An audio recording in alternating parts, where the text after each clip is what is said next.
Oui, Sous les feux d'artifice, c'est une histoire de guerre et de fête. De guerre parce que c'est le récit d'une bataille navale qui a lieu entre les États du Sud des États-Unis et les États du Nord. C'est pendant la guerre de sécession. Et cette bataille navale, elle a lieu dans la rade de Cherbourg.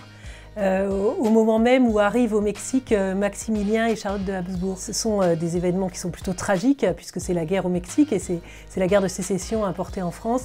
Mais en même temps, ils se font sur fond de festivités puisque à Cherbourg, c'est l'inauguration du casino qui a lieu et donc qui réunit des milliers de Parisiens venus pour se distraire et s'amuser au moment où on essaye de faire de Cherbourg une sorte de station balnéaire à l'image de Deauville ou de Trouville. Et puis de la même façon des festivités pour accueillir ce couple Habsbourg, même si on devine que leur règne va être très difficile.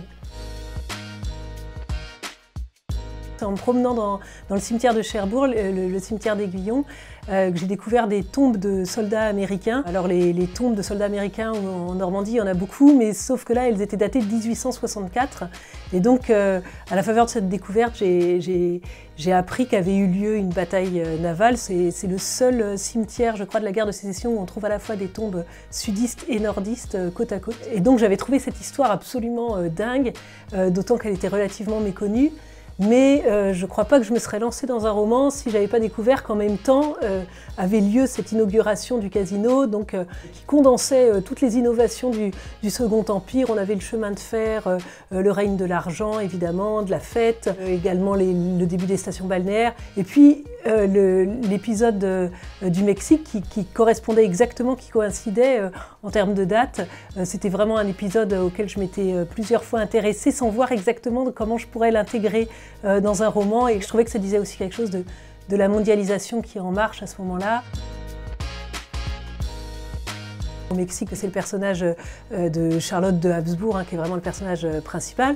Et à Cherbourg, on rencontre des personnages historiques, comme le capitaine Sémez, qui est le capitaine du navire sudiste, mais aussi des personnages de fiction, que sont Théodore, qui est donc le journaliste qui vient couvrir l'inauguration du casino et qui se retrouve finalement reporter de guerre, de la bataille navale. Et puis une femme, Mathilde Desramures, qui est ruinée et qui cherche de l'argent pour la dot de sa fille. Et ces deux personnages vont se rencontrer, ils vont faire une alliance, et c'est à travers eux essentiellement qu'on perçoit les événements qui se déroulent ce jour-là. Une fois qu'on a le cadre historique, on a une liberté immense en tant que romancier à l'intérieur de ce cadre. Donc je définis évidemment les événements en essayant de respecter très scrupuleusement les dates, les personnages principaux, mais je trouve que l'histoire officielle, elle laisse énormément d'interstices, de failles où le romancier peut se glisser pour raconter l'autre histoire, c'est-à-dire l'histoire de tous ces spectateurs anonymes qui viennent voir la bataille de cette guerre de sécession et qui sans doute n'y comprennent pas grand-chose, l'histoire de tous ceux qui voient arriver ce couple Habsbourg au Mexique, ce couple dont on n'arrive même pas à prononcer le nom quand on est mexicain, mais finalement l'histoire des anonymes, de tous ceux qui ont été témoins de la grande histoire, elle est à raconter, elle laisse au romancier encore beaucoup de place.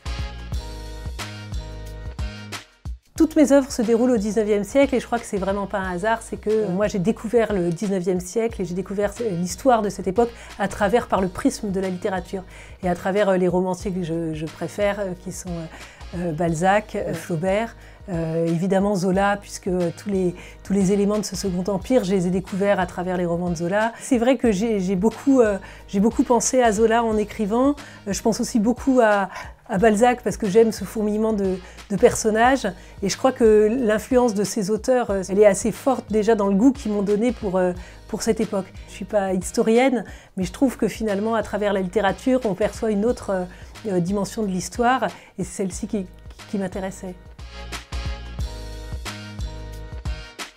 Pour ce métier d'auteur qui est un métier très solitaire, je crois que tout à coup on a le sentiment que le livre existe pour d'autres que soi, en particulier pour tous les membres du jury qui l'ont lu et puis qui l'ont en quelque sorte adoubé en lui remettant ce prix.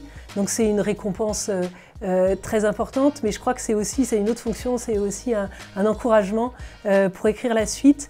Quand j'ai reçu le coup de fil d'Yves Violier qui qui m'a dit que j'avais reçu le prix Ouest. J'étais évidemment très, très touchée, très émue. Et en même temps, la première chose que j'ai eu envie de faire quand j'ai raccroché, ça a été de me remettre au travail.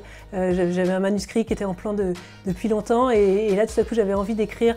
Donc je crois qu'à la fois c'est une récompense pour le livre qui est paru, mais c'est aussi un encouragement pour le livre à paraître.